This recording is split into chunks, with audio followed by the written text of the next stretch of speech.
edition of Community and Recreation. I hereby declare the meeting open. And just a little bit of housekeeping at the beginning. I would just like to say that we will adjourn the meeting at 1:35 to accommodate those who would like to commemorate the those that lost their lives in the Christchurch mosque attacks 3 years ago. We will adjourn at 1:35 and come back at 1:45. I think it's really important that we take a moment and pay our respects for that. And other housekeeping, if you can please just use the raise hand function on the reactions at the bottom there, so that I can see if you want to speak. And with that, we'll just get on to the first order of business. So first order of business being apologies. Do we have any apologies at this point? I'm not aware of any. Okay. We're missing Wendy, I think. Wendy's joining us today from an email this morning, Madam Chair. Yes. Madam Chair, Councillor Winnie said she will come up to the council and join you shortly, so I'm sure she'll be there now. Great. Oh, and we've got Phil there as well. Okay. Is there somebody to move Wendy for late arrival and seconded? Moved by Mayor Dan and seconded by Al. All in favor, raise your hand. Opposed? I'm sure not. Okay. And conflicts of interest. Are there any conflicts of interest for today's business? There appear to be none. Okay. And the confirmation of minutes from our last meeting on the 14th of December 2021. Is there any question about the accuracy of those minutes? And if not, is there a mover and a seconder to move those as a true and accurate record? Moved by Robbie and seconded by Mayor Dan. All in favor, raise your hand. And opposed? Okay, that's passed. Right, are there any matters arising from the minutes? There appear to be none. Okay, so that brings us on to the deputation we have from Deirdre Ryan. Is she? Oh yes, there she is. Hi, Deirdre. Kia ora. From Wellbeing North Canterbury. Right, Deirdre, thank you for coming today and welcome to our Zooey. And yes, proceed when you're ready. Oh, kia ora, thank you. And thanks everyone for having me along this afternoon. I did actually send through a PowerPoint presentation, which I'm hoping it's landed there. Tessa, is there a way that can be shared? We just got that. I can share screen if you wouldn't mind, Tessa, that'd be super helpful. I had in my head we were going to be on Teams, so I had a Teams lens on, but one moment, Deirdre, I'll just have to find it. If you can hold for a sec. Thank you. So while Tess is just bringing that up, I'm Deirdre Ryan. I'm the manager for Community Wellbeing North Canterbury Trust. And we're just across the road from most of you. I don't know if you're working from home or in your offices, but I could probably sprint down to you and be sitting next to some of you about 2 minutes away. So on the 1st of March, we moved to new premises, which is in King Street, which is right where the police had been located. So yeah, moving in a pandemic, it seems like, oh yeah, of course we move in a pandemic. You know, we've just had so many unusual events in the last few years, haven't we? So we're really happy to be here. And nice to be closer to our colleagues at the council. What I'm planning to do this afternoon is I've just got a few short slides, and what I'd like to do is just be able to provide an update, thanks Tessa, on what we've been doing, the services that we offer, and most of all actually to thank you for your support and your contribution to the work that we're able to do here in our community. So Tessa, if you're able to help me by sharing that screen. That's great. And if you just give me a yep between slides. Yep, sure thing. We've just got a title screen come up there. There it is. Okay. There it is. Lovely. Thank you. So yeah, this is us, Community Wellbeing North Canterbury Trust. We're just in the process of quite a few developmental tasks, really. The first of those is we've refreshed our branding. So you'll notice that our branding's slightly different. It's one of those things where someone says, have you had your hair cut or something different? We didn't want to change everything, but that's our new refreshed branding. We're also updating our website. So that should be happening quite soon along with our move. So feel free to pop down and see us too if you get a chance. So just with the next slide, Tessa, if you can. I thought just as a starting point, I'd wanted to have a look at your long-term plan and the work that we do and how it aligns with the council's long-term plan. The thing that I guess was there were a few touch points where I could see where our agency does that. But I thought that the statement and intent you have around people's needs for mental and physical health and social services are met was kind of where we seem to sit comfortably. Our mission is to strengthen wellbeing in our community, supporting our district as a caring place to live. So I just wanted to acknowledge that. Tessa? By way of a background, we pride ourselves on being uniquely local. We've been operating for more than 30 years now, and we've been working hard to create a resilient North Canterbury community. Our reach is across the Waimakariri and Hurunui districts, so quite a large geographical reach. The trust actually had its origins back in the late 80s in Kaiapoi. Most of you might know this, where it started with a very small group of people who wanted to do something about marginalised people within that community, and had actually quite a strong council involvement in those early days with the commencement of a community worker. From there, we've grown significantly, both in our reach and in the range of services that we offer, and we've kind of morphed and travelled alongside as these organisations evolve. I've been with the trust for 11 years now. Can you believe that, Dan? When I started, Dan was actually the chair of the trust, and I still remember vividly on my second day at work, which was the day of the February earthquakes. I was about to go and have lunch with my new boss, but of course that didn't happen. So we had other things to do that day, as it turns out. But the trust does have a long and trusted history of working within the district, and is known as a trusted face within the district as well. We've expanded our reach largely into the Hurunui district quite significantly recently. Had a count up last night. We have 38 paid employees now and 60 dedicated volunteers. So we are a reasonably big organisation now. Operational bases, we have 3 of those at 200 King Street, which is where I am right now. 27 Searle Street at Kaiapoi Community Support, which of course is a council facility. We're really grateful to be able to base ourselves there and provide a range of services, including our food bank and other services there. And then we have Karangamai Early Learning Centre, which is based next to the Young Parents College at Kaiapoi High School. Thanks, Tessa.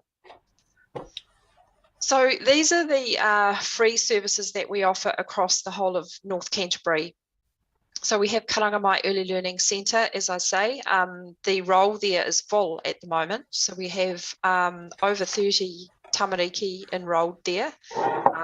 And we provide transport for children to come to and from the centre every day. We have Kaiapoi Community Support, where we have our food bank. The food bank has been there for several years. We also provide offices for other agencies to be able to provide outreach services such as community law, also Pegasus Health use the rooms there. So we're a kind of an outreach base for other agencies, which helps to bring more services out into our district. We have 2 North Canterbury social workers. We work closely with Oranga Tamariki in that work. We have our Mana Ake initiative, which is Mana Ake is Stronger for Tomorrow. That's a DHB contract, and that is working with young tamariki in years 1 to 8 and supporting and strengthening their well-being. We also work with our rangatahi, our young people, and through that we offer our counselling and mental wellbeing support service called waimakariri. Waimakariri means soaring bird. And alongside that, we offer specialist alcohol and drug support for rangatahi as well through our Early Start program. So these are all trained counsellors that we have in that service. Mana Aki is a mixture of social workers and counsellors, and the North Canterbury social workers are registered social workers.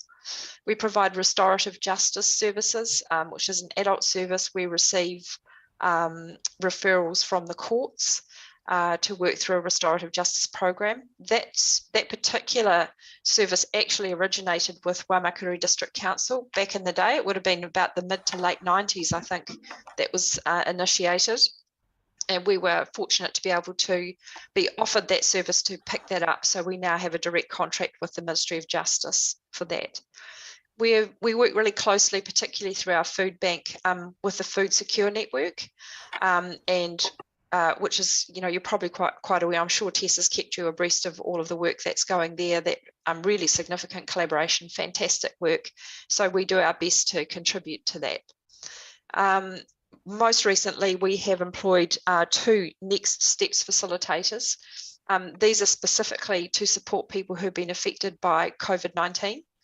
And so we have 2 people who are working in those roles. We have Ave Tulamana, who is in the Huranui, and we have Renelle Stevens, who's working for us here in the Waimakariri. And I'm about to appoint another person as well. So we will have 2 full FTE doing that work. They are getting really busy as SIQ is ramping up. As of yesterday, actually, things are really getting very busy in that space. And again, we're really grateful to be considered to be able to offer that service. We have a Huranui specific family worker. That's really, we've been able to secure some funding for that since the Huranui earthquakes. It's taken a couple of years to bed that down, but we do have someone who works just in the Huranui. And finally, we also host social services Waimakariri facilitator, that's Nikki Carter. So one of the things we like to do as an agency is to provide a base and host roles for organisations that might not necessarily have be incorporated societies or be a legal entity, but we can host a role on behalf of them so that they can get on with the work. So that's Nikki Carter, who's doing a lot of work closely with the council again, particularly in this COVID environment. Thanks, Tessa. I thought you might like to see a story of hope. It's always good to be able to share some of the real wins that we managed to get out of the work that we do. So in January this year, starting on the first day back at work, actually, 5th of January, we partnered with a company called Surfwise. I don't know if some of you know Tammy Mason, who's an absolute legend in leadership development and working with young people through surfing in the ocean. So she partnered up with some of our clinical team, and we provided I think it was, I'm just trying to think, it was 3 consecutive days for young people from Maraaki, so the primary school age kids in the morning, the rangatahi in the afternoon, to go through a whole experience of learning how to surf, not only learning how to surf, but learning about themselves through that process. It was hugely successful. We're just trying to secure more money so we can continue with this. And we had our clinicians in the water with the young people. So it was really quite a very experiential, very powerful process for them. And it's something we really want to continue. So you can see, I think the smiles just show it all, actually. These are young people who are, they struggle sometimes. But you can see that feedback. I can plug my feet into the sand, feel calm and happy like I belong. I'm proud of how I've done, finding a way to connect with my inner self. I struggle with depression. I've learned so many new coping strategies, and it's taught me things can be really hard sometimes, but you can always get through. Isn't that incredible learning and insight for these young people, particularly for our community where we have sustained, several unexpected losses over the last 12 months, sadly. So I thought you might like to hear about that. One of the things I thought you might be interested in also is just having a look at our funding picture. So you can see that we get a significant amount of our funding through contracts. We work closely with the government and have multiple contracts with multiple parts of government to provide services. We work closely with Oranga Tamariki, the Ministry of Education, Ministry of Justice, the DHB, and others. You can also see that we have, we're always looking for grants. That's our funding gap, really. You can see where the gap is. We get 73% through contracts. The rest of it we have to find for ourselves. And I really, at this point, do want to acknowledge the huge help and support that Waimakariri District Council provide to enable us to stay here, you know, to stay embedded, to keep doing the work, even when it gets tough. And it does mean a lot to us to be able to receive that funding. So thank you very much. Next one, I think, Tessa. Just to let you know that we collaborate pretty widely. We're part of the Together Huranui collaboration, obviously, because we host the SSW facilitator, Nikki. I employ her and support her as well, and we support that social services Waimakariri as much as we can. We attend pastoral care meetings across the whole district, and also our clinical team leader, Antoinette Lewis, attends Oranga Tamariki panels. So we're working alongside our most vulnerable and our highest level of risk within the district. We work closely with our local business partners, and this is something that we've really tried to ramp up. So we have Louise Leach, who's our storyteller. She puts up our Facebook posts, she writes media releases and helps to tell the story about the work that we do, but most importantly to show where the contributions that people make, where that actually goes and how it helps us. So the local business partners include Bailey's. They helped us with a Cans for a Cause promotion last year. Ray White helped us a lot, particularly around Christmas time. And Stadium Cars have been very supportive in helping us to secure good vehicles so we can get people out around the district.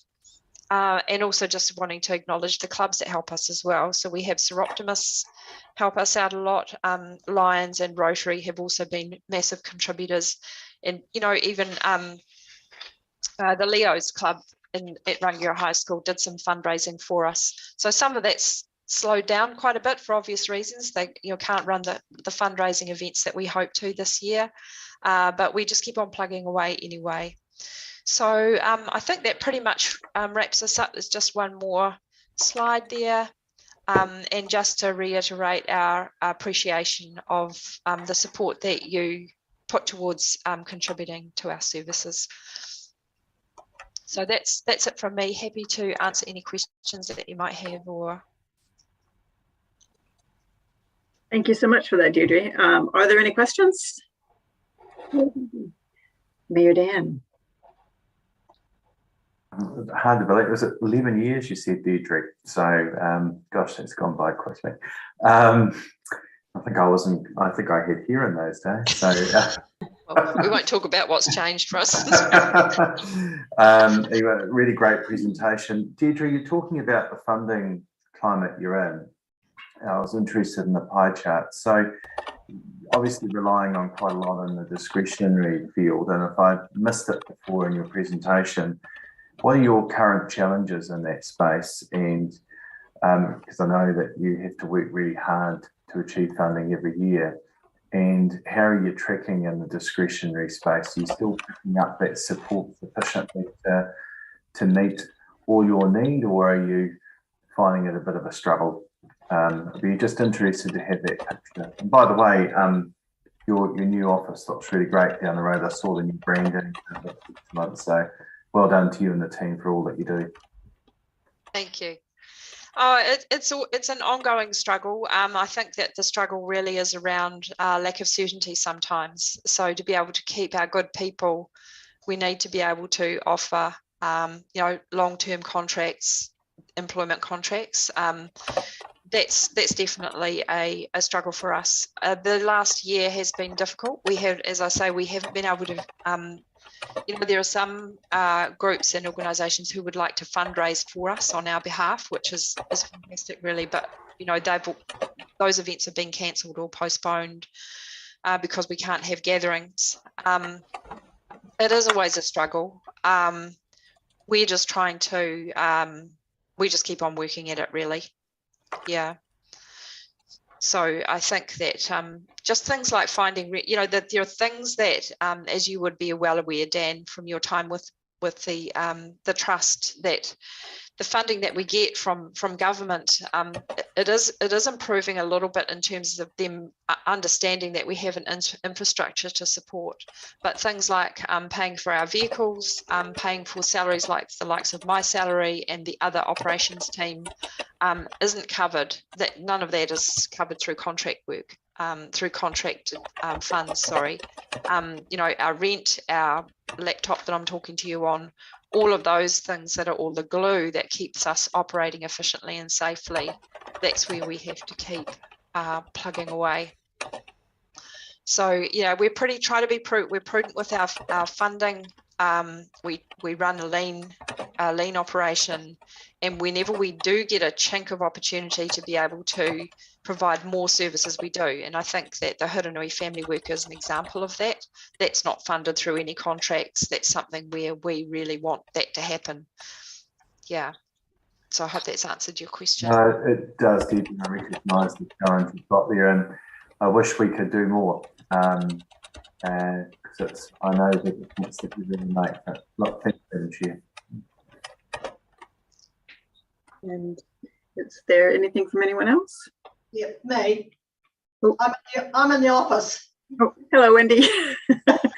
Waimakariri District Council, would you like to speak? That's me. Thank you. Tessa, sorry, Yes. I can hear you typing. Then I need to mute, don't I? I wasn't going to say. Thank you. Deirdre, thank you very much for that report. It was very good. I've just had to come up to the office because I have no internet at home at the moment. I just want to go back over big things. I'm sorry, you said you had 38 paid employees, and were they part-time, full-time, what? Yeah, sorry, Wendy. We've got probably 34 FTE. Right. Yeah, so some of those are part-time. Oh, okay, thank you. And so with what's going on at the moment in our area with all the extra stresses and things that are put onto the community, how are your staff coping, or do you need more staff, or just wanting to know where your forward thinking is? I don't think we'll be getting any smaller. It seems to be happening that as there's more need, we're being asked to do more, which we're really happy to do. The staff are doing quite well. We tend to try as much as we can to walk the talk. If we call ourselves Community Wellbeing North Canterbury Trust, we try to behave that way. And so all in all, I think the team are doing quite well. We just make sure that they're taking breaks and managing their own well-being as much as we can. One thing that I didn't mention actually was you'll be aware that we have had a really rough time out here in North Canterbury with a lot of sudden losses. And for those of you who might have had a connection with some of those people, you know, just wanting to extend my condolences for that. One of the things we've been working on quite closely is the post-vention initiative, and particularly working with young people who might be at risk of harming themselves. And as a result of that work, the DHB have approached us to see if we can employ a wellbeing coordinator to work with young people who might be identified as being at risk. So, you know, I guess that's the beauty of, and why I love working for community wellbeing. I've always loved working for community wellbeing, is that we can take an approach that is flexible and responsive, so that when issues come up in our community, if we can get hold of some resources, we can do our best to make it happen. Thank you. Thank you very much for that. I appreciate that you've mentioned about the at-risk youth, because that's so vitally important. Thank you. Yeah, we're hoping to make an appointment there in the next week or two, so we can have somebody on the ground doing that work. And I'll call over to see you in your office. That'd be lovely. You're welcome anytime. Thank you. Deirdre, thank you very much for that great report, and thank you so much for all the work that you and your team do. It really is valued in our community, and we really can't thank you enough for being there for those that need you when they need you. And also, I'd just like to make a quick comment that the lovely lady on the back page of your report is my friend Esther. Very nice. So, yes, anyway, thank you so much for your time. Very much appreciated. And thank you very much. So I'll take my leave now and let you continue with your afternoon. Wonderful. Thank you. Thank you. Okay, guys. So moving on to item 5, I'm not sure how we're going to go with having that for 10 minutes and then breaking. What are our thoughts here, guys? Shall we just get a start on that and see how we go? Okay. All right. Well, then, so moving on to item 5.1, Southwick Park Pavilion. Martin McGregor, you are on. And that is tab 3 in your diligent. Oh, can't hear you, Martin.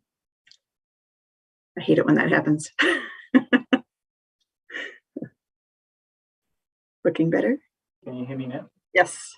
Well done. Thank you. Thank you. Nice to be here. This is my first Community and Recreation Committee, so it's yeah, fantastic to be here.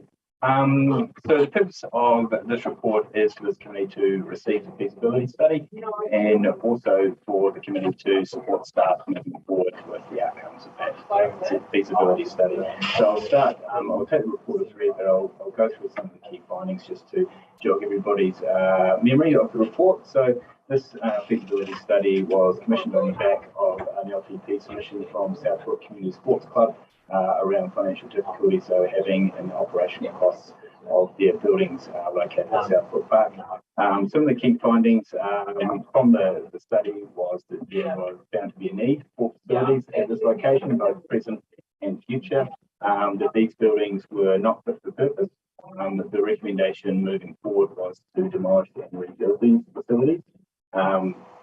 The ownership of facilities, the Southwick Community Sports Club indicated that they do not want to own or operate the facilities going forward, and so therefore future operating models need to be investigated both around management and also ownership and capital input into those.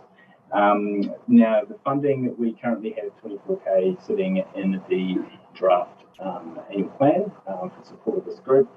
Staff, we have been working with an alternative funder to secure that funding. We have an application in at the moment. The decision on that is not until late March. So if that was successful, then that will be required. So that's just an update on that situation. So I'm happy to take questions. Right. Who's up first with questions? Al? Thank you. Thanks, Martin.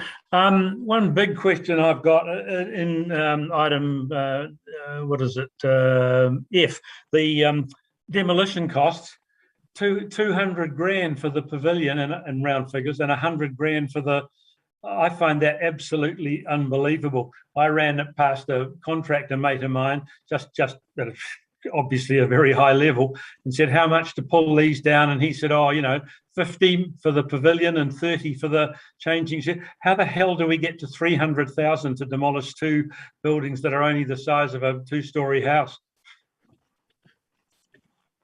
So I'd have to check in detail with the consultant around where they sourced those prices from and what was included in it. But certainly as we work forward going working through the options, all that information will be teased out and reassessed. So yeah, I don't have the exact answer on that number. Thank you. Chris, would you like to say something to that? Yeah, just quickly. They're really, really high level estimates at the moment that have to be high with large contingencies to take into consideration things like asbestos in the building and whether or not that would be there. We don't know that. So at the moment, it's the sort of worst case scenario around what the demolition cost would be. They're quite old buildings, so things like asbestos may be in the building, and therefore there'd have to be parts of the building taken to Cape Valley and things like that, as opposed to if that's not the case, then that's awesome. Then it is cheaper, but it's a worst case scenario in the report at the moment. Bearing in mind that the report was also is also now a few months old, and costs would have increased since then as well. Yeah, I just note, Chris, that the asbestos thing is on top of that again. There's a contingency on top of that figure for asbestos if we find it.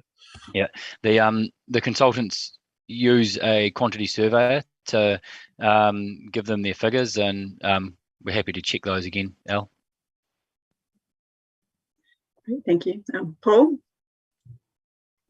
Yeah, my concerns are how many other buildings in a situation like that that probably need in the area needs to be demolished and rebuilt with $1 million buildings at the moment, because that to me looks to me, and I've been inside quite often, as a relatively okay building for some of the other sporting clubs and all that. Would love to have that type of building and size buildings and all that. So how many others in our district are we maybe looking at the same scenario of demolishing and rebuilding?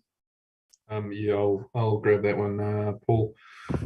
It's a conversation that we've actually been having with Richard Lindsay at RSL, just in terms of looking at our buildings, and you'll note within the report that Martin had suggested that we need to look at a network plan for our community facilities. That will probably iron out some of those concerns, because for us, the biggest burden that we've currently got for our volunteers at some of these sports clubs is the fact that they're trying to keep some of these buildings and some of these assets viable, but they're also looking for ways to keep bars and other things running, which might not necessarily be required in terms of actually just the club delivering what they deliver. In terms of the quantum at the moment, with the renewals program that Andy and his team are going through, we feel that we might actually get on top of that, especially with the way that they're looking at doing the asset management. It's going to be a lot more thorough and actually a lot more detailed around what it is that we need to do with the buildings that we currently control. In terms of some of the private buildings, yes, there will no doubt be some out there that will have an issue. And look, that's around some of the changes in legislation as well. It's getting harder and harder for community groups to be able to access funding, because some of the funding streams that we've traditionally had have kind of come into question from an ethics perspective. If we look at lotteries and a few other sources like that, you know, there's counter arguments to try and reduce those. So there's a lot of work that we need to do around actually answering that question, Paul, but it's certainly one that we have posed to not just the consultants also within the team, but actually to the wider industry as well, because that's potentially a burden that we could have right across New Zealand in terms of our community facilities and what we do going forward. Chris? It's a good question, Paul. I'll just a bit of background. Since I've been at the council, we've taken ownership of the Gatekeepers Lodge on Hoka Domain, ownership of Rangiora Museum, and we're currently looking at the potential purchase of the Edward Street building, with the intention of that not being in our ownership for a long period of time. So, and also the Waimak United football building on Maria Andrews, we've essentially worked with the club to get rid of that building because that was unaffordable and unusable for them as well. So there are a number of buildings out there. We know of even more in terms of the Clarkville Hall, the Swannanoa Hall, where they are Sefton Hall. These are all privately owned halls where we make contributions, both as annual grants and in the past also capital grants for maintenance, etc., to reflect the fact that if that building wasn't there, then we would likely have to have a building in that location. So we need to do that piece of work to find out exactly where we should be providing funding and where there might be shortfalls. You did mention, Paul, around other sports clubs potentially wanting a building as large as this. The report from RSL is pretty clear that the building's not fit for purpose. There's a lot of maintenance that hasn't been done in the building. It doesn't meet current requirements for sports clubs to be able to use in an efficient way to actually get back some money to pay the costs that they have. I mean, they have to go into the building and light the fire a couple of hours before they actually have a community group going to use it. And with the lack of volunteers, they just can't afford to be able to do that. So it's pretty clear that it's not fit for purpose. Great question as to whether or not there's others. Thanks, Paul. Yeah, so to answer the question, from my side, should we have a report on saying the priority of what type of buildings? For example, you mentioned the museum building, that's not fit for purpose whatsoever.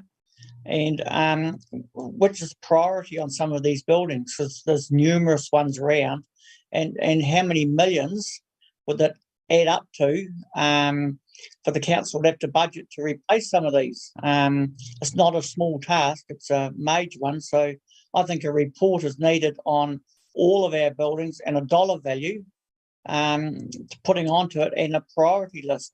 That's my thoughts. I'll take that as a question, and I agree with you, and that's why the report that we've got at the moment identifies a bit of a community facilities network plan, which actually says, what is the state of our community facilities? We've already done all the work with the community facilities we own in terms of understanding the state that they're in and the replacement cost of all the assets, and that has gone into our forward program as part of the last long-term plan to make sure that they are kept up to the right standard. However, this report suggests that we continue to support the Southbrook Sports Club while doing that piece of work up until the long-term plan, and that long-term plan will be the period at which we can come to council and say, hey, look, here's all the information we know. Here's where Southbrook fits into that picture of expenditure across our district to make sure that we have the right community facilities in the right place for the right people. Noting that we've already got some work to that we've done to throw into that with the Pegasus Ravenswood Community Facilities Network Plan, which was already completed for the long-term plan. But there's more work to be done there, absolutely. So this report will help us bring that back for the long-term plan. Thank you. Is that all, Paul? I think following on from that, I take Paul's point that, that's actually quite an inexpensive expenditure. We're talking about the thick end of $3.8 million. And those other community facilities are probably not collectively worth that much. What opportunities do we have for a public-private partnership or something like that to replace a building like this, because that's quite a substantial amount that report's calling for. I do note that they talked about in the report they mentioned Somerset, for instance, or some bigger companies that might be able to help out. Do we have any idea with that? I think certainly if we work with the group going forward, a funding strategy would be a key part of that. And so certainly all the expense would not sort, and part of that network plan would be what parts should sit with council and what parts shouldn't, and also what other opportunities are there to get other funding for that. So that's the work that needs to be done, and certainly partnerships and shared expenses. Thank you, because I would note that there are lots of other clubs, other rugby clubs. You can pick any number of them that have provided their own facilities and their own upgrades and fundraised for those things and built those things and maintained them. So it is something that we definitely need some more work on there. Yes, Grant. Yeah, and look, they're really good points as well. And just had a conversation there with Andy, so we've noted down that feedback as well, because that had formed part of what we would want to put into a brief as well for a consultant working on that plan, and certainly some of the things that we'd want to address within that as well. So that's good feedback for us. Hey guys, so I just realized the time. It is 1:39. So for those that wish to go out to the front if you're at council and want to commemorate the Christchurch terror attacks. Otherwise, we can have a moment of silence here and come back at 1:45.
pause in the middle of proceedings, guys, but it's the right thing to do. So, who was speaking? I think we were open for more questions, Nikki. Wendy, did you have a question? Yes, I do, please.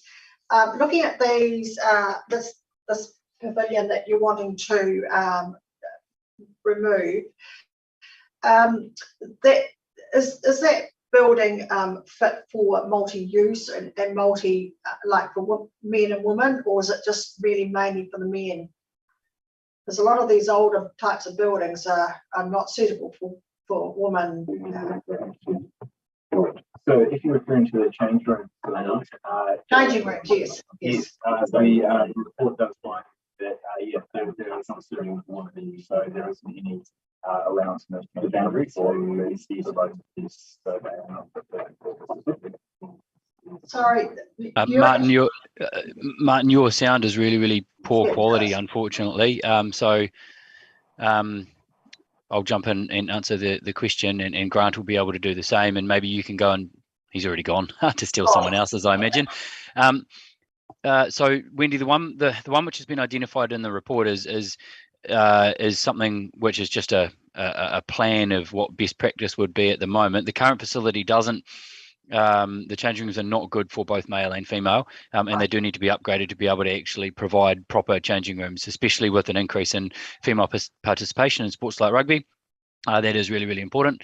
But what any future building might look like is still subject to would still be the subject of lots of design work in the future years down the track, but would consider that. The other question I want to ask, please, is with the funding and really going towards women in sport, would that be helpful? There has been, as part of the Cricket World Cup, there was some money floating around for helping with fit outs of changing rooms, and you'll know that the Canterbury Country Cricket at Main Power Oval there got some funding. I don't think there's any other funding available at the moment, but it'll be part of the funding strategy to shake every sieve we can find to try and get some funding to assist. Noting that the building's actually not ours. They're both owned by the Southbrook Sports Club, and historically we haven't provided club rooms for anybody else. We've provided changing rooms, infrastructure, parking, those sorts of things, but not club rooms. So whatever we do to keep consistent with our levels of service in the past, we would have to have a partnership with the Southbrook Sports Club, and then absolutely other potential public-private partnerships, sponsorship, those sorts of things. But there'll have to be a funding strategy done, and getting that funding, especially for the club, may take several years. Thank you. Philip, did you have another question?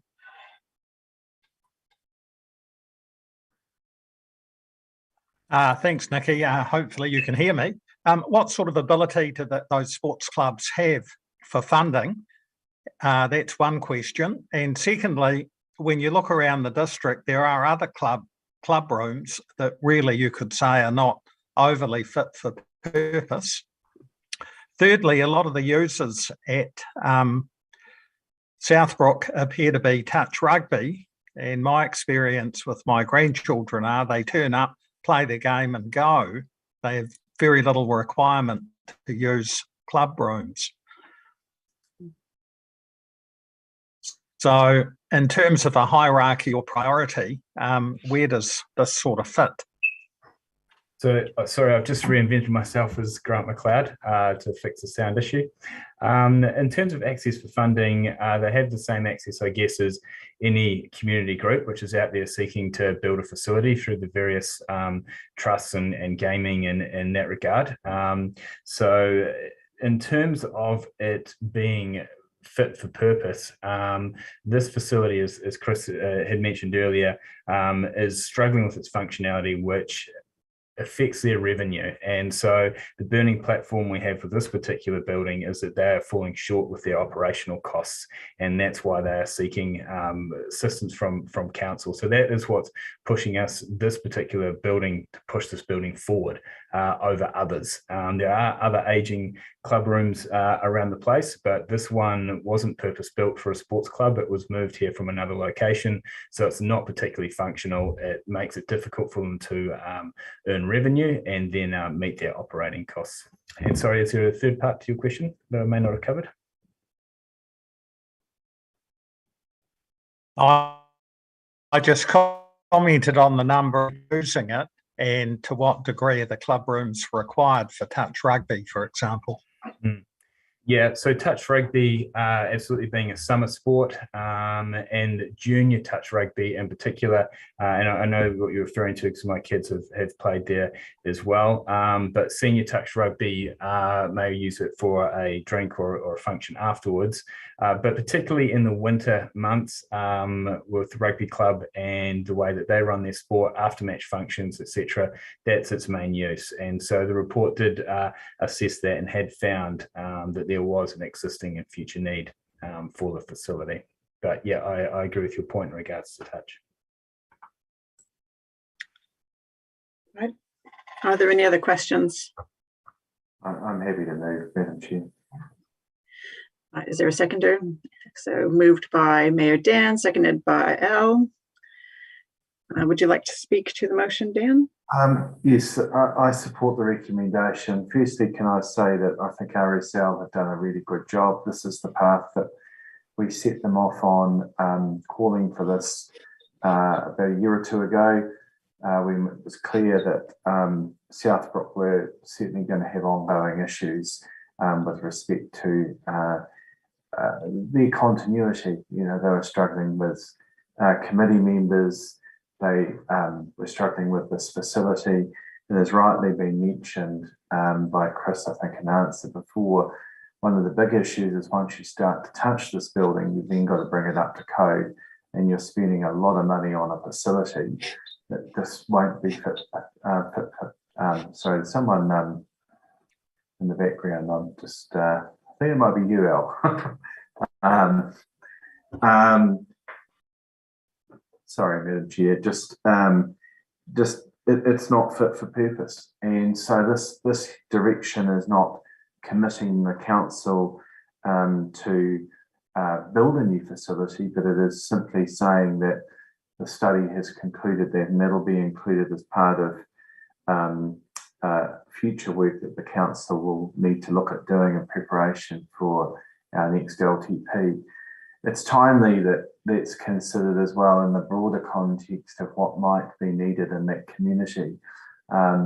It's a growing area down there. There isn't a lot of facilities in the immediate area. It's timely to consider that, and some of the concepts that are in there certainly show that you know, a two-story facility like that's not really required any into the future. So it was the old Town and Country Club that was moved on there years and years ago, and it's just sort of been an ongoing matter that the club's been settled with, and the new club that's there, and they've got good people like Peter Freeman and that in place that certainly are well connected in our community, and I'm sure will do their absolute best to make sure that all the tins are rattled, and it won't be just the ratepayer that's settled with this, if that's the conclusion we've come to. But in the interim, I support us supporting the club and their operating costs, as we have done in the last few years, because they're just struggling. And it's a similar conversation that we had this morning with respect to another matter. Once you lose the volunteers from it, and you lose those people operating, and it falls on the council to do. I'd sooner partner with volunteers and clubs to achieve a better outcome. This here gives us a really good basis, and the club a good basis on which to build on. And they need a feasibility study in order to achieve partnership funding from the discretionary sector. So it gives them a good basis as well. So no, I thank the staff for all that they've done in terms of pulling this together and working with RSL the club to get to this point. Thank you, Dan. Al, would you like to speak to that? Yeah, just briefly. Yeah, I'll support this. This with some reservations, with some caution. We're between a rock and a hard place here. No one wants to see this thing fall over, but I worry about the precedent of this. The council paying for club rooms. And the ownership clause G in this thing, the clubs already said whatever we do, they don't want to be on the ownership. I think that needs a lot more thought and consideration. Post earthquake, thinking of the examples, Kaiapoi League Club, we didn't pay for their new club rooms. They went out, they actually bought and sold houses to raise funds for their club. And ditto, the tennis club, we're not paying for their pavilion, we pay for the courts. I think I'm right, hockey club, the same. Chris has alluded to this. It's almost a whole ethos change, the thought of whether or not council should be, with a ratepayer, should be paying for a club that is struggling to survive as a club. And again, rugby, it's been a religion for decades. In the past, the council would have supported a rugby club without even thinking about it, because it's not even the number one sport in the country now, and its numbers are dropping away. Although women numbers are increasing, but overall, it's not the major sport it used to be. So there's a lot of the team needs to do a lot of work before we commit to this sort of thing. In the meantime, happy to support the club staying with it, keeping its nose above water, and we'll see where we go for the LTP. Thank you. Thank you, Al. Robbie. Robbie, would you like to speak? Sorry about that. I struggle with technology. I was around when this project was initiated,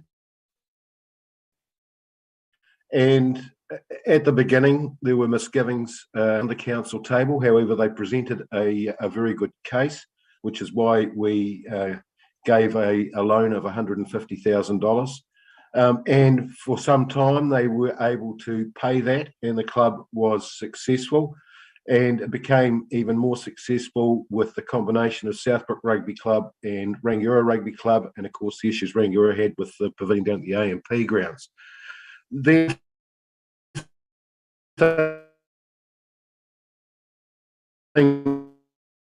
Oh, we're losing you, Robbie. Started to turn a little bit to custard, and they struggled to pay back the loan. It's telling me my internet connection is unstable. So tell me if it's not going, and I'll just stop. Is it going? Robbie, it gives you a better signal. Sorry, Madam Chair. We've heard most of it, but yeah, if you do turn off your video, it might help. Right. Yeah, try again. So again, we were able to recommence repayments, but then things like insurance, increasing rates, a whole number of things, plus the fact that we were looking at curtains that needed replacing, we needed furnishings replaced, and all these things we couldn't do, and it just spiraled down and down and down. Getting back to the nuts and bolts of the report, and it's clear in the report that it's notes. So it's a discussion for the future as to what may be replaced. But what is for certain is that we don't want to keep on having to put in 26, and next year it'll probably be $30,000 into something. It's a sinking hole. The place does need to be demolished, so that we're not investing that money. Well, it's not an investment, actually, as I say, it's just a sinking hole that we're throwing it into. So we do need to look at removing it, having the discussion about what replaces it, how that's going to be funded. I accept the comments that Al's just made over sport, bearing in mind anything that would go there would be multi-sport, and not just for Saracens Rugby Football Club. So obviously, I support the report. Thank you, Robbie. Would anyone else like to speak? Please. Yes, please. I'll just grab Wendy first there, Paul. Thank you. Yes, we need to be looking after this because that Southbrook area right around there is growing in population, and the different types of sporting facilities that could be available at that ground is actually really important. That ground's a large ground and can accommodate for quite a number of things. Just a question, Robbie, the cricket club, is that quite strong at the moment?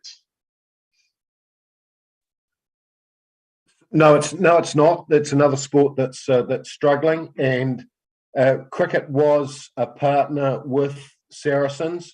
However, Saracens bought cricket out because they could not afford to be a member. There was a cost involved for the clubs in being a member, and cricket found themselves in a position where they couldn't afford it. And this year, they've really struggled to field a premier team.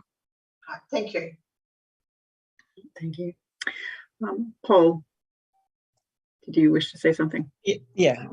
I'm just concerned about. It seems interesting how some of the smaller clubs around the area seem to fundraise and get on with running their complexes and everything with volunteers. Yet the bigger areas have got lots of players and all that struggle to actually get volunteers and to do things and all that. And they just seem to want a handout rather than a hand up to help themselves. So I'm getting concerned.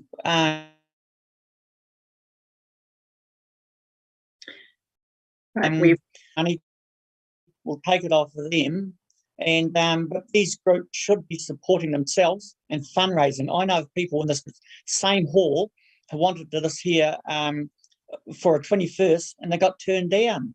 No, we're too busy to do that, and the hall, nothing was happening. So sometimes I think it's just more than I'm concerned. Thank you for that input. Right. Is there anyone else that wishes to speak? Okay, without further ado, then I'll put it to the vote. Sorry, right of reply. Excuse me. Forgive me, Mr. Mayor.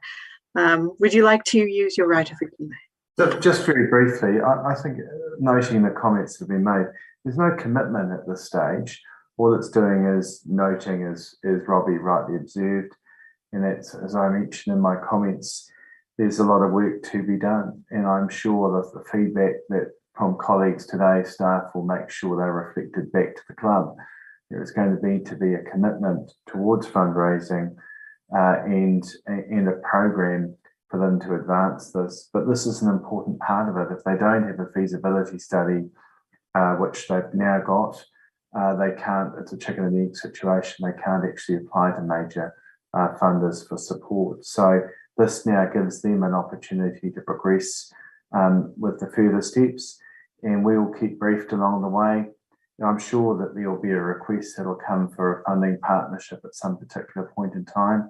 That's something I've got an open mind to for the future, but like others have said, we will need to just be absolutely clear about what the purpose is, and that there's a funding partnership there in my there, and that they've done their work in that space. And I just hope our staff can work, and I know they will work alongside the club to make sure that they understand that, and that they're starting to work on that program and how they might achieve that. It's an important club. It certainly offers a lot in our community, and so that's the basis on which I've been supporting them over the last number of years with the work that we're doing to help them with the operational costs to get the feasibility studies, so they're now in this position to go out and see what they can do with that and where their future rests. So I have no hesitation supporting this today, and I hope colleagues will do the same. Thank you, Dan. This is a very complex situation with a lot of avenues that need to be pursued and a lot of water to flow under the bridge yet. I will put the recommendations A through J to the vote. Those in favor, please raise your hand. Aye. Opposed? I declare the motion passed. Thank you. And thank you, staff, for your support and of the club and for your report. There's a lot of work coming in that work stream. Right, and moving on to our next item of business, the COVID-19 social recovery update. So that's item 5.2 on tab 4. Tessa, take the stage. Thank you, and I'll remember to mute after this one. So this report provides an overview of community team activity related to the key project areas for COVID-19 social recovery. And those project areas are detailed in the draft recovery plan, which was prepared in 2020. This period is from August 2021 through to February 2022. Some of this relates directly to business as usual for the community team. However, you will be aware of the significant progress on 3 key projects: food security, which is co-facilitated by community development staff and social services waimakariri, and the associated Kaiapoi Hub project, and also the Next Steps support and information website and facilitation service. And in Deirdre's presentation, you will have seen that Wellbeing North Canterbury umbrella the Next Steps facilitator roles employ those, and they work closely with community development staff in the COVID response. You'll see in the attachment a report on the Food Secure project, and that was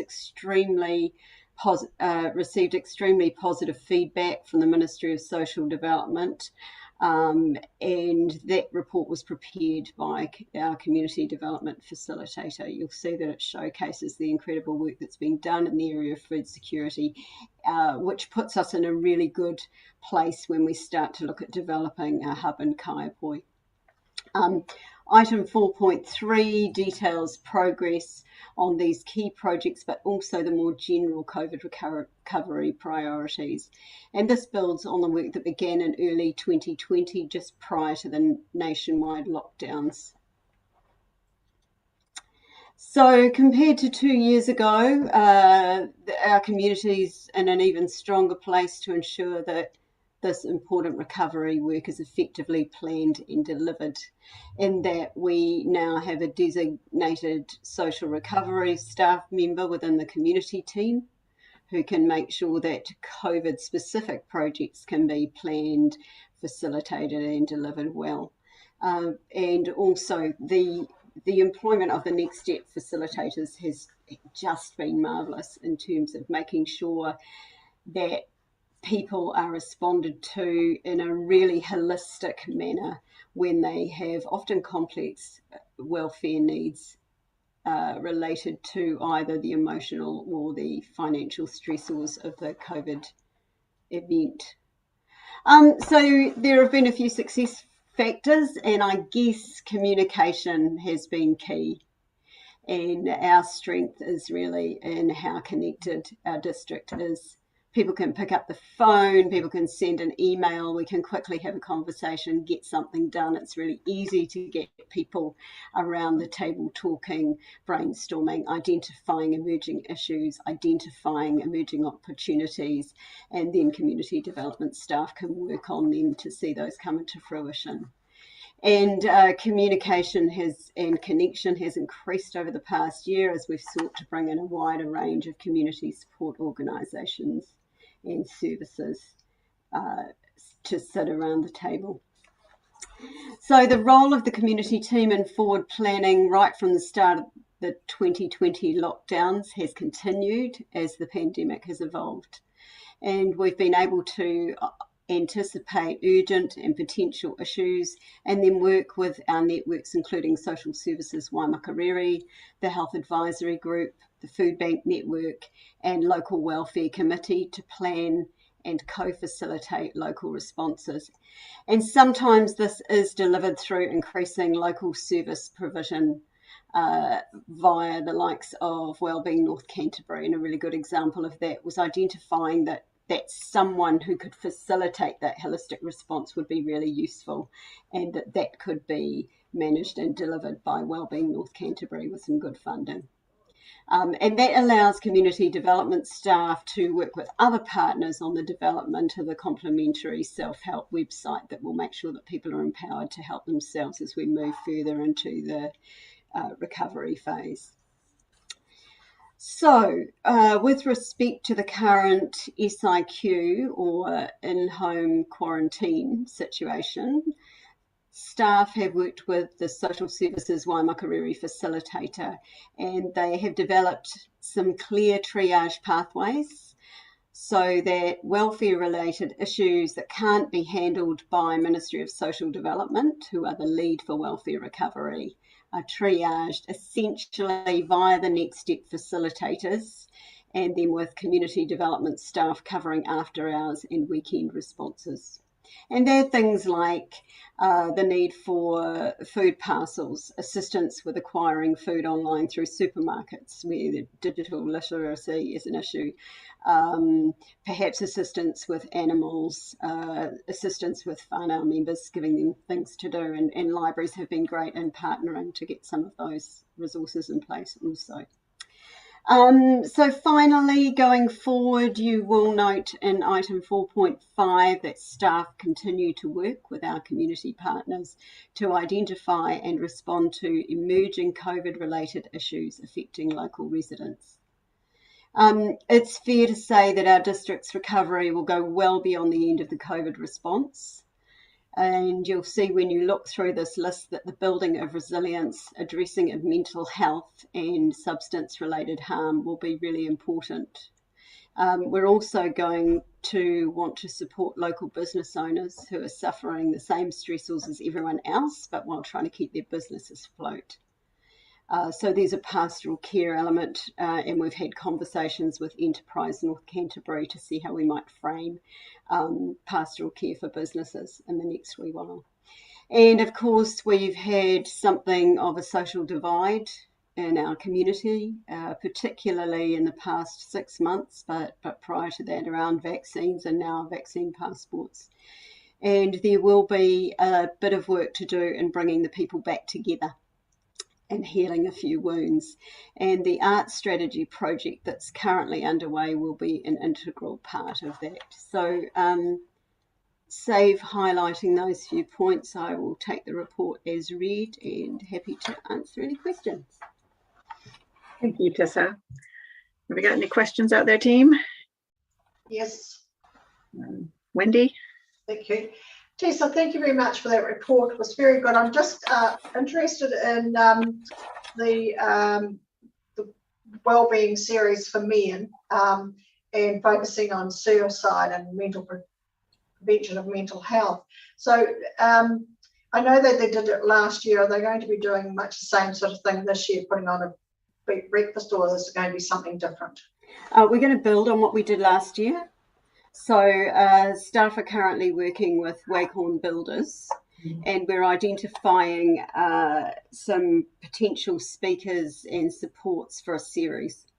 So we talk about the terrible three that affect particularly men and youth who are overrepresented in statistics in our community for mental health and suicide issues, family violence, family harm, and alcohol-related harm and addiction.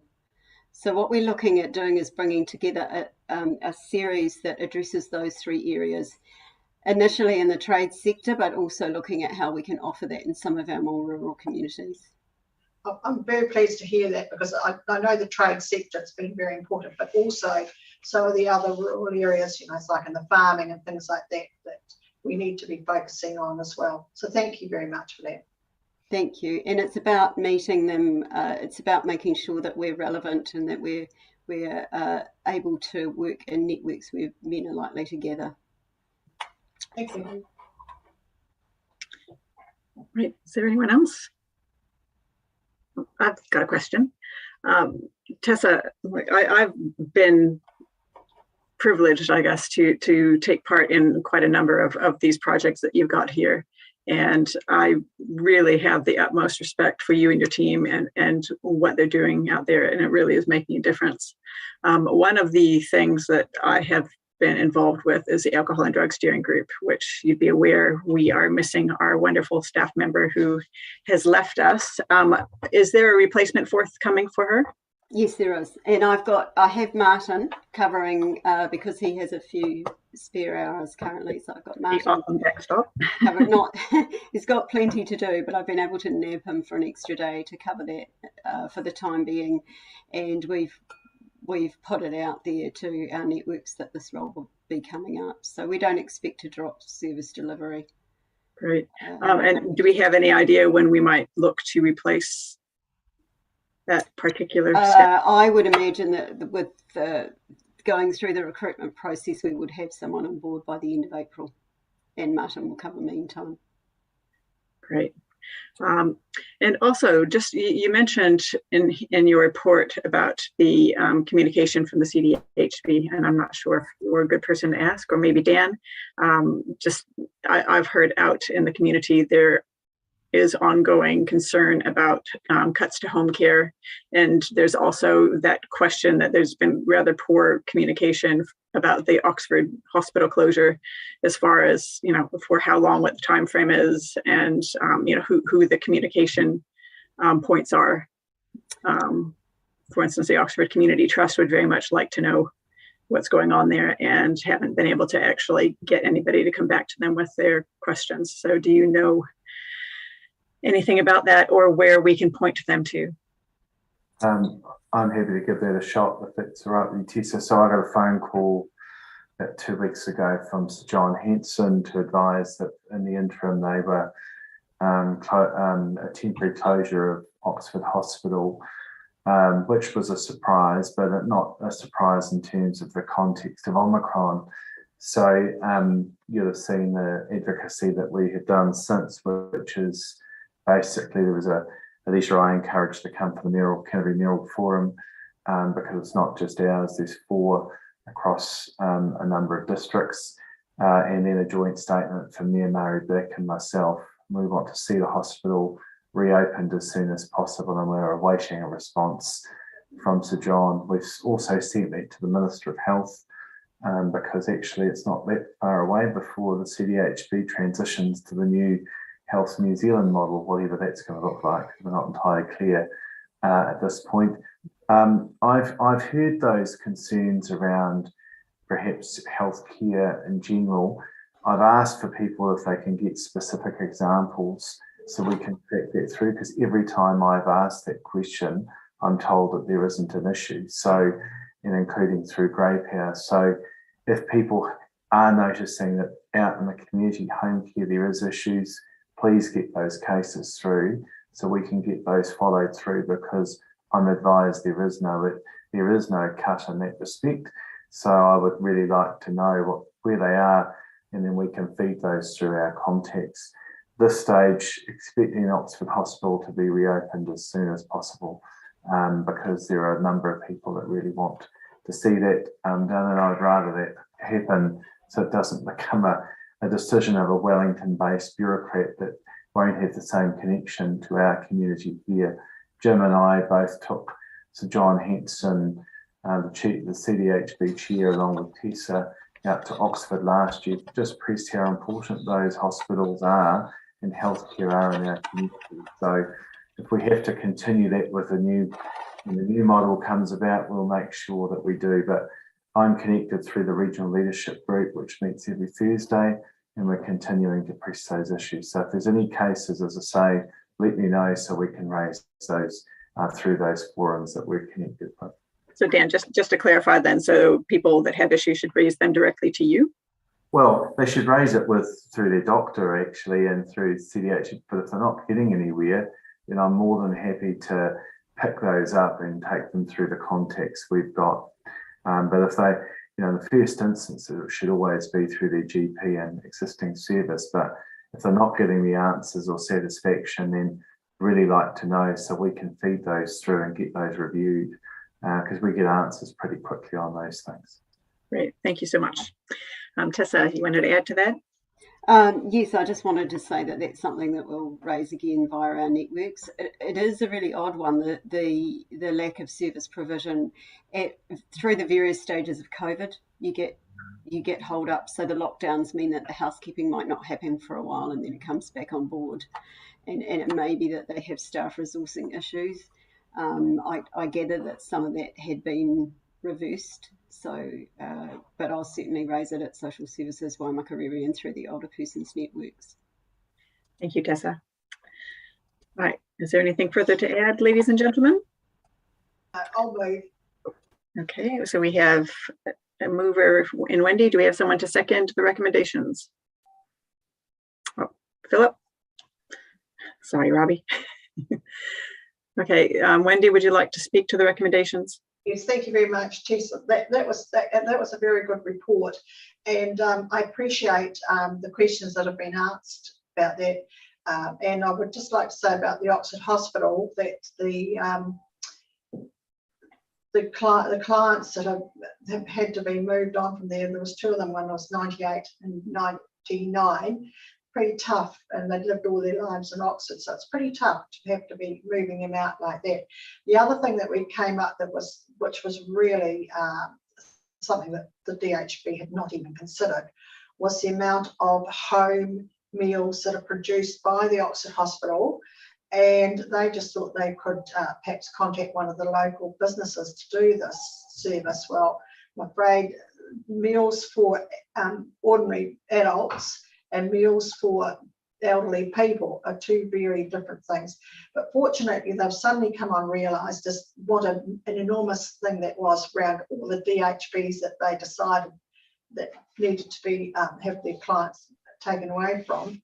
So they're now actually keeping those going. So that's a really good win-win situation for that. So the staff, the cooking staff are staying on and doing the Meals on Wheels. So that's really pleasing. Thank you. Thank you, Andy. And Philip? Thank you, Madam Chair. I'll just concur with what Wendy has indicated. When the CDHB visited, Peter Bramley said, when talking about bricks and mortar in relation to Oxford, that they weren't thinking of closing services, but they were considering other ways of delivering them. And the traditional way through bricks and mortar might not necessarily be what they come up with. So I think they've had these rural hospitals on their radar for some time. So there may be a different way of providing the services rather than having specific buildings. But personally, I think locals would prefer to have a facility. And as Wendy said, if they're cooking meals out there, that's a good reason to retain it. Thank you. Thanks, Philip. And Philip, change that smoke alarm. Dan. It's not going. The battery's flat. Well, no, we can hear it. Maybe I should come and sort it out for you. Well, just for the record, I have purchased new batteries which are sitting on my bench. I just haven't installed them. There it is again.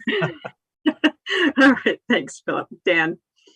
Okay, just to say support the report, and look, I couldn't have been prouder of Tessa last Thursday when she presented to the regional leadership group, which involved all the Canterbury mayors and all our experts, all the DP, Department of Prime Minister and Cabinet and Ministry of Health officials on effectively the model that had been developed here at a Waimakariri level in partnership with MSD.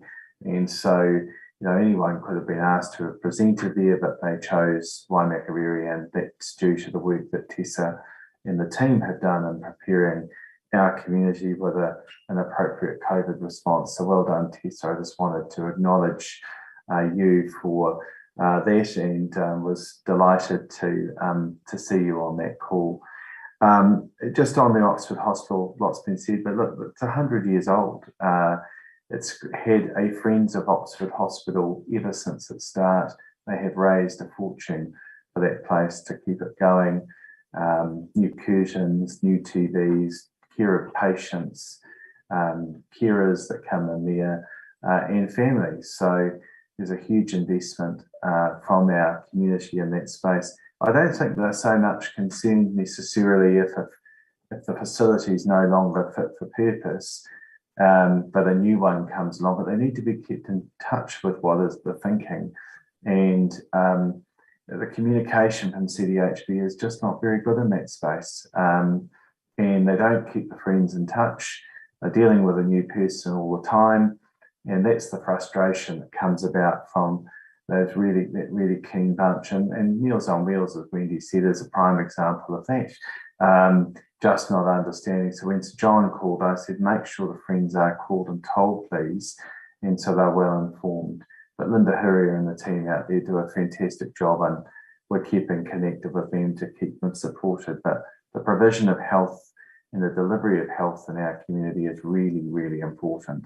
And I just also want to acknowledge all our team that assisted getting us a collection site out here, because that too is important, that we have those things at this time delivered in our communities, and we're not expecting people to have to drive into town for that vital service. So thanks to Chris and all the rest of the team that were in. I know Tessa was lobbying hard too, and Grant and Andy Coker did a really great job getting that over the line to support our community. So there's a lot going on in this space, not only through Tessa's reporting here of our support for COVID, but that wider connection that supports our community.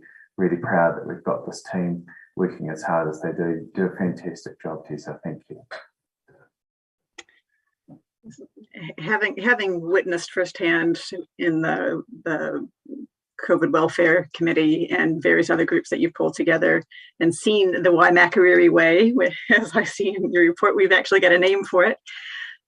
We are immensely proud of you and your team of legends and what they've been able to deliver to our communities. And I thank you for your ongoing hard work and your dedication to the people that live here. So with that, I will put this to the vote. The recommendations A through F. All in favor, raise your hand. Opposed? I wouldn't think so. Right. That's passed. Thank you so much, Tessa, and keep up the fantastic work and pass the bouquets on to your team. Thank you. Next up, we have Matt Greenwood with the aquatics update. Come on down, Matt. Thanks, Madam Chairwoman. So the purpose of this report is to provide the Council's Community and Recreation Committee with a summary of aquatic facilities year to date against our key indicators. I'll take the report as read, but wish to highlight a couple of key issues. So following assessment of our standard operating procedures and other core documents and a day of on-site audits by an external assessor, the aquatic facilities were once again credited with pool safe status. So pool safe is our industry best practice setting which ensures robust process and health and safety policies to ensure that our customers have a safe and enjoyable place to come and recreate. As highlighted in 4.1 attendance, 6.1 financial and issue 4.3, the team continues to work hard to maximise opportunities. However, requirements at COVID's red setting involves a lot of community spread and isolation requirements, and this continues to impact customer numbers across the business. While we've largely been able to juggle staffing so that programs and services continue to operate unaffected, our staff resources also limited and being stretched by those same isolation requirements. This is, as we all know, this is a constantly changing environment with weekly changes and updates to guidance, which affects our facilities, but also often highlight differences of understanding in those same guidance, which need to be clarified. We continue to monitor this and ensure we maximise the opportunities for our local customers and ensure we provide a safe opportunity for recreation. And this brings us to 4.4 staffing. Our staff resources stretch thin at the moment, and it is, as it is with most facilities within our industry, and a number of similar sized local employers. As detailed in the report, we are partway through our second recruitment since Christmas, with the aim of bringing on a number of new staff to help bolster the ranks. Further to this report, as councillors are aware, we recently announced that we'll be temporarily running limited hours at Kaiapoi Aquatic Centre. By closing the facility early over the weekends, we'll be able to better utilise those available staff resources at a time when we can see more customers keen to use the facilities. This was not a step that we took lightly. However, it is in line with steps taken by neighbouring councils, with Christchurch, to name one, closing a number of pools and other facilities daily. To end on a bright note, in our most recent customer satisfaction survey, we achieved an overall customer satisfaction rating of 91%. While this is down from the previous result of 96%, it exceeds the target of 90%, especially when considering what a challenging environment we're currently operating in. As always, I'm happy to take any questions. Thank you, Matt, for that very comprehensive report. Is there anyone out there with questions? Oh, there's Wendy, I think. Matt, thank you very much for this report. And I appreciate the difficult situation that you've been through with trying to get staff. And I appreciate also the information that you passed on to the users of the pool. How have you got on with the Oxford one with having to close it early? We only closed for a day up at Oxford. And pardon? Yeah, thank you. Oh, yes, yeah, sorry. So we only had to close for a day up at Oxford. Then we were able to reopen. That was just due to a sickness on the day. We had a staff member who turned up. It actually turned up to work sick, despite our guidance to all staff to not show up to work sick. So we scrambled and managed to get something in place just to see the current customers that were in the facility out, and then we weren't able to find anyone at short notice, so reopened the following day. Thank you. So you hope to be able to keep that going, or do you think you might have to shorten the time? So we've now closed for the season. We closed on the weekend. We have a number of plans in the works for next season already. We plan to do a bit more work earlier on in the year, approaching the high school. One of the benefits of our current training program is it's unit standards based.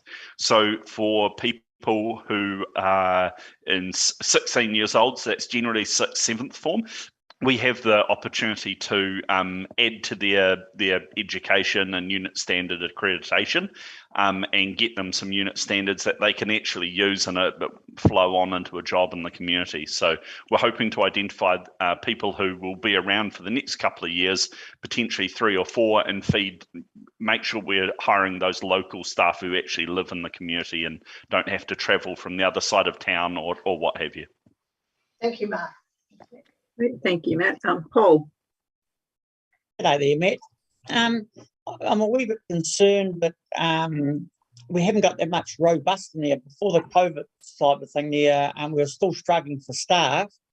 Are we actually going out to the public advertising and seeing that the people that got these qualifications are sitting back, that are very swimming people and that would probably like to be on a call situation, but they don't want a permanent job or anything like that? But just to fill in these spaces when we get into situations like that, because there's a lot of lifesavers in our area and adult ones as well as younger ones. But are we approaching these people and getting out there? Because we need the help, quite frankly, and we need to be robust. And I don't think it's prudent and doesn't look good when we have to close the facility, particularly a swimming pool, because of staffing shortages. And staff are out there, and a lot of them would volunteer for that thing. I know that because I've talked to some of them. And how are we getting out to the public? Great question. Yeah, so we have we've advertised. We've spoken to a lot of the surf people as well. Unfortunately, a lot of the interest with surf were people under 16. Our requirements around pool safe is that the individuals need to be 16 years or over to meet the required standard for supervising younger swimmers. We advertised out on Seek, all the standard council places, Seek, the council's website, our Facebook pages, council's Facebook page, Trade Me Jobs, Recreation Aotearoa, Schools Active. We contacted a number of the high schools through our HR team and advertised there as well. And of this most recent employment, we did get maybe around 20 applicants. However, as you're aware, there is a balance between finding a person to fill a job and taking on potentially a candidate who is not a good fit. So we need to continue to work through those situations to make sure that we're taking on robust candidates who are able to meet the requirements of the role and live the council values. Yeah. Chris, would you like to say something to that? Yeah, if I could just add, the impact that we're having at the moment, we already had a bit of an issue in the industry with the amount of people that we could actually get to be lifeguards. But we're doing lots to try. The issue at the moment with closing of facilities is directly related to COVID. Christchurch has shut entire pools. They've got 2 shut at the moment, and they've got various parts of other pools closed at the moment. We're getting people ringing us on a constant basis asking if we can lend them staff. So it's not just us, it's everybody in the industry at the moment. If, Paul, you've got people who you think are suitable, then absolutely pass on their details to us, and we can have conversations with them about them being a casual to be called on, or them being a permanent employee. But we've asked lots and lots and lots of people in lots of different areas, but it's going to get worse in terms of the impact of COVID and not being able to call on those staff because of the fact that we have people isolating at home. Before it gets any better, that's just the reality we face. Yeah, and thanks for that. Yeah, and I actually have passed some names on to Matt before on that. My concerns are the way we're advertising. It seems to me we're actually after people who want employment, work, and jobs. There are some people there who would actually probably volunteer that's quite qualified if we hit that type of market for an emergency situation for 1 or 2 or 3 days in a row for needed. That's the type of people I reckon we should be targeting, as well as the workforce. Some people would love to volunteer and they don't want to be paid for doing that type of work because they are interested in education of our children for swimming and all that drama. So it's a different avenue, probably what we're targeting for employment. That's all. Thank you, though. You send them to us, buddy. Right, Philip. Sorry, guys, I just realized the time. We've got another meeting starting here in another 23 minutes. So that was a good long question, Paul. And I should also say I was a pool attendant at Kaiapoi in the early 80s, but I'm sorry, Matt, I had no intention of returning. Matt, what issues has the COVID passport mandate brought to your business in terms of staffing and patronage? Have you noticed issues related to that aspect? It would be difficult to split out the issues directly related to my vaccine passport and those directly related to, like numbers from people who are uncomfortable about being in the community around COVID. There is a trend of downward numbers as people isolate, and so it would be difficult to split those out specifically. However, we do get a lot of feedback from customers who are unhappy with the council's position, as some of them have gone, I see the mayor's no longer here, but that's all right. I'm sure he would back me up. And I'm sure the councillors are also receiving feedback from the community about people who aren't quite happy with our position. However, it is important to note there's also a large number of people who are very supportive of our position around my vaccine pass. And when we brought it in, we're very vocal about, especially at the facilities, about the fact that they felt comfortable knowing that council were taking the appropriate steps to ensure that people within the business, within the facilities, are of a vaccinated and creating a safe environment.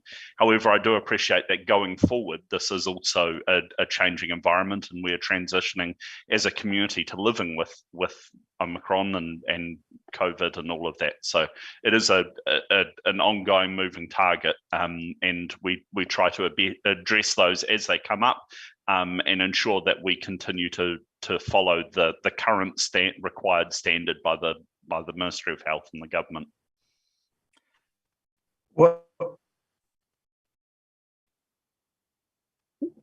Would it be helping or hindering your ability to staff? Sorry, I didn't. That was a. Can you maybe turn your camera off? I think that was the mad trick that. I've been having trouble today, along with others, I think. Does the COVID passport, is that helping or hindering you staff? Oh, staff, right? Yes. Yeah. It's not actually making a huge effect. We've had to enter into discussions with 2 staff members around vaccine pass and their continued work. However, we put that we require vaccine. We're a vaccine pass required facility on the advert, and the numbers of applicants were up there with what we normally see. So, yeah, I wouldn't say it impacts our ability to go out and recruit new staff. No. Thank you. There are a series of recommendations here, folks, and just in the interest of time, is there somebody that would like to move that they be received? Yes. Al, and seconded by Robbie. Sorry. That's Al? Yep, I got no, nothing to add. Good report, Matt. Thanks. And Robbie? Okay. So just putting that to the vote, all in favor? Aye. And opposed? All right, thank you. That's passed. Thank you so much, Matt, for a very comprehensive report in what are very trying times. You're doing amazingly, and yeah, keep your chin up. Hopefully we'll get out of this sometime soon. You're doing a great job, as are your team. So thank you. Thank you for your work to the community.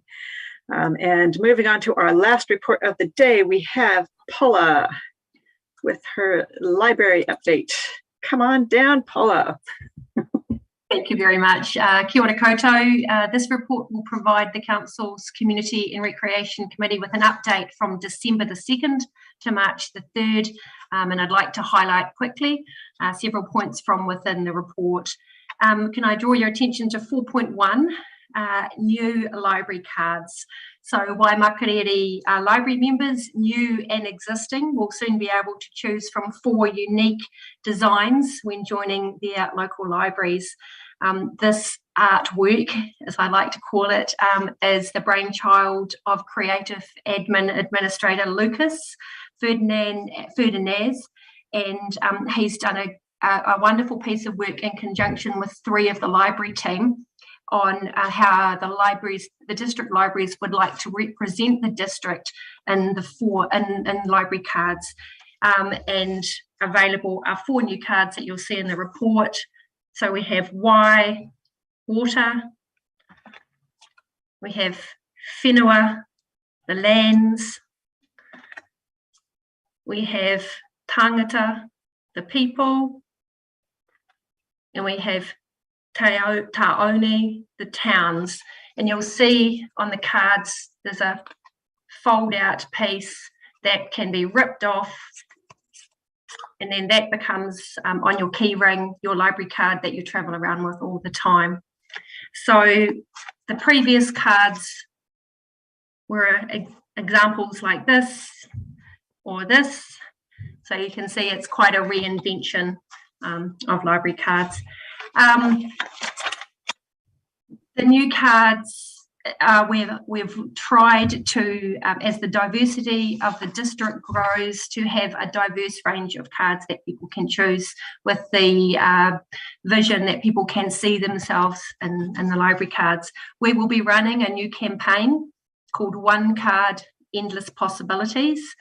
Once the cards are out of manufacturing stage, The libraries team has been really committed to trying to keep as much of our business as local as possible, and the local supplier Authenticate Limited have been awarded the contract for this, and they were offering a rate substantially less than all of the competition.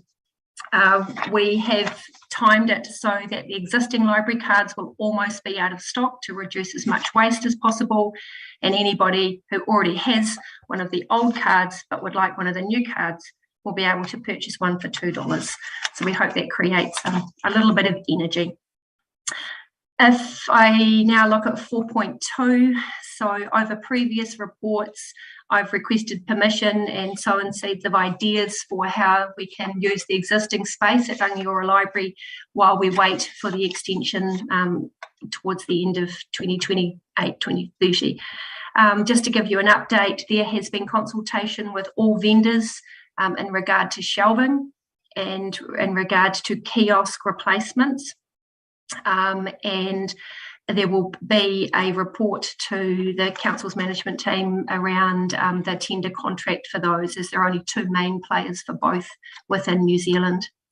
Libraries are receiving a lot of support from the community's facilities team, and we are now waiting on a formal quote to remove the now obsolete radiators in Rangiora Library so that we're able to maximise the available floor space as we adjust the layout of the library with the new shelving. The Citizens Advice Office, soon to be the Library Technology and Learning Hub, has been scoped for work, and we're just awaiting the contractor to do that. And we have been working with Selwyn Libraries through our NZ LPP contacts around what sort of technology and programs we'll be offering in that space. I wanted to flag in 4.2.5 that as with many supply chains across New Zealand at the moment, our supply chains continue to be disrupted, with shelving contractors saying that steel for shelving has quite a delay. If this was likely to cross a financial year, I would flag this in an upcoming report. And finally, 4.5, just looking at library services at RED. So last time I reported to you was pre my vaccine passes, pre-alert level RED. I've been absolutely humbled and just so proud of my team and the way that they have responded to turning our services online as much as possible. So once again, the programming team from the preschool team, the toddler time team and the baby times team have taken their videos online, right down to creating original content, because the waivers around copyright have not been maintained at alert level RED.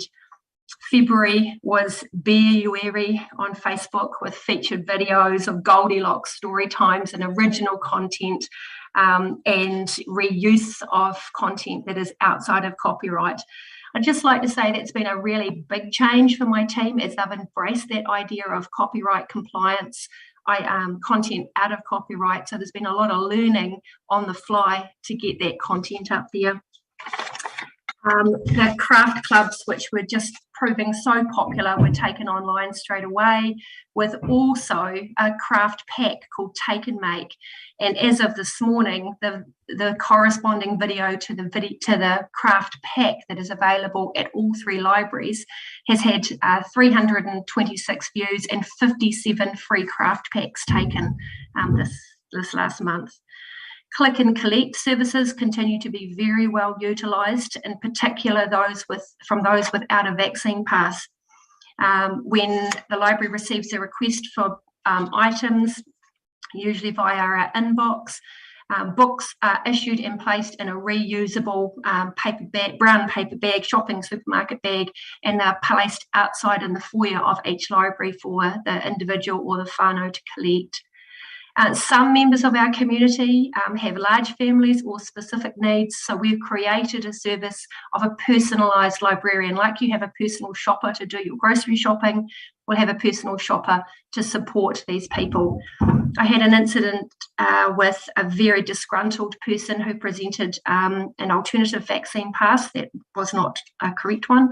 And after talking with her through her needs, I assigned her a staff member who was willing, and there was a good connection. Got an email on Sunday that said from the customer, from the member of the community, I still have 2 books left to read, but I'll be out of reading by next weekend. I'd really appreciate it if you could organise another 8 or 10 books for me, please. I have thoroughly enjoyed reading all of the books you've chosen for me. One good thing about having someone else doing the selecting for me is I get to read a wider variety of authors. I have a habit of going to the recently returned shelves, and any author whose name I recognise as having enjoyed reading previously, I just grab. You've introduced me to many authors I've not heard of.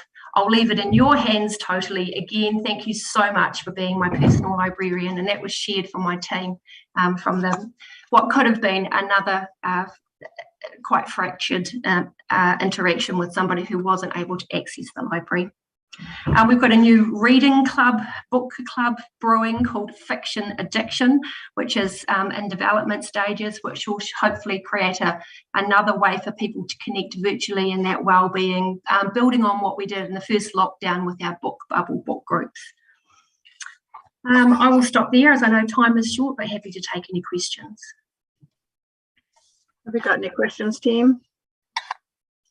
Okay. In the interest of time, my friends, do we have a mover and a seconder for our recommendation? I'll move. Moved by Wendy, seconded by Al. Wendy, would you like to speak to that? Thank you very much, Paula. I appreciate your really good report, and it's so interesting reading all the work that you and your staff are doing. So well done. Sorry, with this time a bit short, but 100,000 thank yous. Al? Yeah, thanks, Paula. Nothing to add. Paula, I'm always a fan. You and your team of Library Stars never cease to amaze me with the great work that they do. So I thank you for that. Thank you for a great report and what is business as usual, your amazing work in the library space. So thank you to your team. I'll put that to a vote. All in favor, recommendations A through C. Opposed? I declare that passed. Thank you. Thanks very much, Paula, and have a lovely rest of your afternoon. Now, going back to our agenda here, we've got some matters for information. The Maria Andrews toilet block upgrade and car park tender valuation. Somebody to move that we receive that. Robbie, seconded by Philip. All in favor, raise a hand. Opposed? All right, declare that carried. Portfolio updates, green space, Robbie.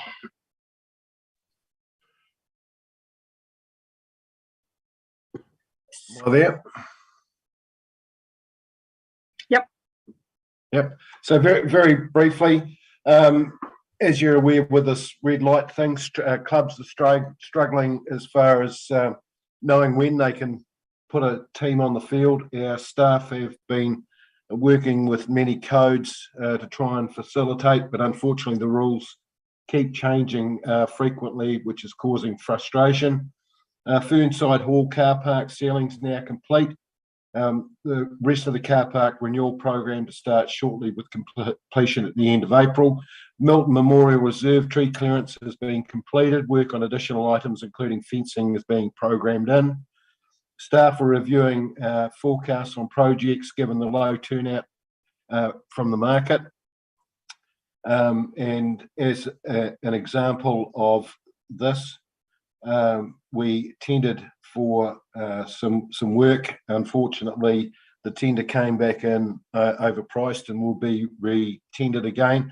So some of the things that were programmed may not be completed because of the market contract conditions. So that's me very briefly. Grant, sorry, I really summarised the stuff that you gave me. Thanks very much, Robbie. Any questions there? No? Okay, and moving to Wendy, your community facilities and community development and well-being report. I do apologise, but with me in my flux of two houses and trying to move, I'm afraid I just haven't done it. That's okay. I do apologise.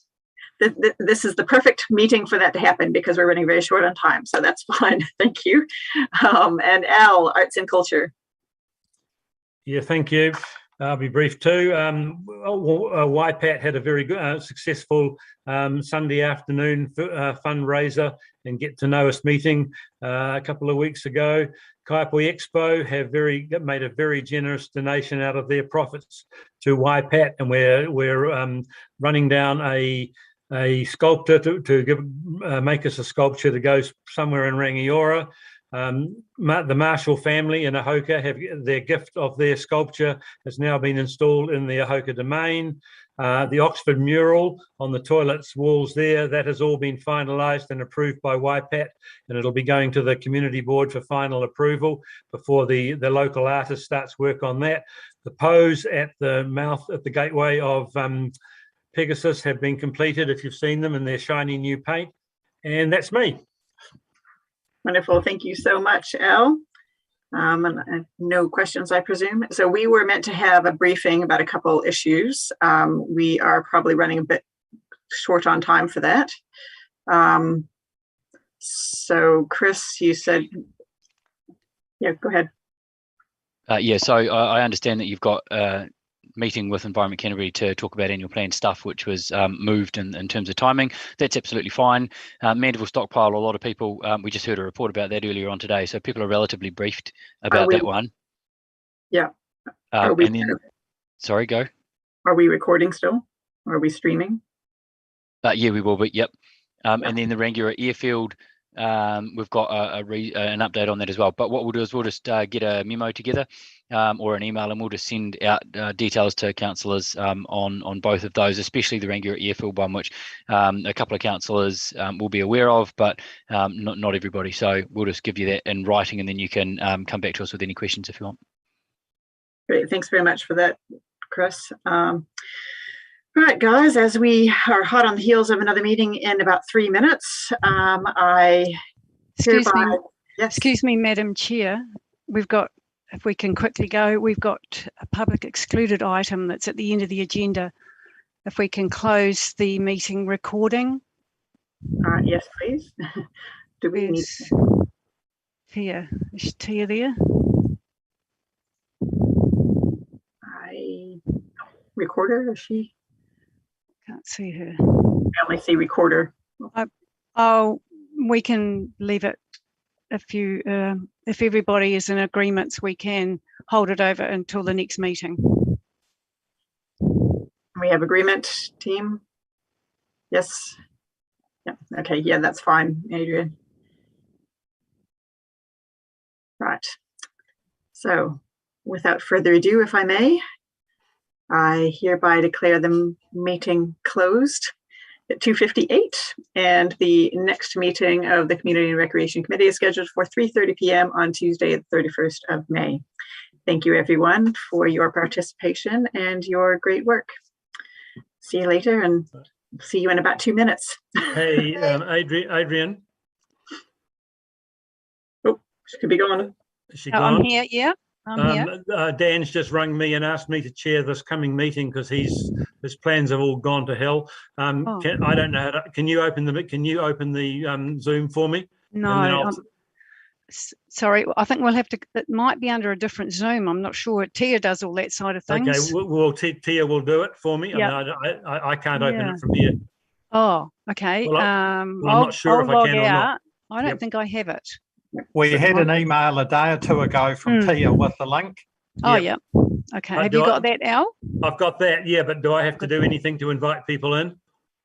No, she will do that. I think everyone should be able to get them in themselves. Okay. Yeah. Thank you. Thank you. Okay. Bye. Can we go into that then? So we're leaving this one? Yes. And going into. We've got to go on.